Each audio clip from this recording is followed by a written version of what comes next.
ഇന്ന് രാവിലെ തന്നെ ഞാനും ഞാഞ്ഞാലിയും ചേച്ചിയും കൂടി പറമ്പിലോട്ട് ഇറങ്ങി. പറമ്പിലാണെങ്കിലോ കുറച്ച് മഞ്ഞൾ നട്ടിട്ടുണ്ട്. പറമ്പിലൊരു ചെറിയൊരു ഭാഗത്താണ് നമ്മൾ മഞ്ഞൾ നട്ടിരിക്കുന്നത്. 1 വർഷമായി നമ്മളിത് നട്ടിട്ട്. ഇത് പറിച്ചെടുക്കേണ്ട സമയമായി. ചേച്ചി മഞ്ഞൾ പറിക്കുന്നത് നോക്കി ഞാനും ഞാഞ്ഞാലിയും കൂടി അവിടെ ഇരുന്നു. ദാ മഞ്ഞളെല്ലാം പറിച്ചെടുത്തിട്ടുണ്ട്.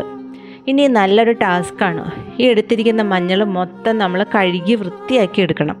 എന്നിട്ട് പിന്നെ ഇത് പുഴുങ്ങി അതിനുശേഷം നമ്മളിത് ചെറുതായിട്ട് അരിഞ്ഞ് ഉണക്കിയെല്ലാം എടുക്കണം. എന്നിട്ട് വേണം മില്ലിൽ കൊടുത്ത് നമ്മളിത് പൊടിച്ച് മഞ്ഞൾപ്പൊടിയാക്കി എടുക്കാനായിട്ട്.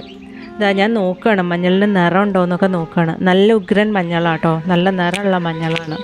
ഞാനിനിയിപ്പോൾ ഇത് നമ്മൾ കഴുകിയാലോ എന്നുള്ളൊരു പ്ലാനിൽ നിൽക്കുകയാണ്. ഞാൻ എന്നിട്ട് ആ കൊട്ട എടുത്തു. ചേച്ചി പറഞ്ഞു എടുക്കണ്ട, ചേച്ചി എടുത്തോളാമെന്ന്. പക്ഷേ ഞാൻ പറഞ്ഞു ഞാൻ എടുത്തോളാമെന്ന് പറഞ്ഞ് ഞങ്ങളിത് കഴുകാൻ പോവുകയാണ്.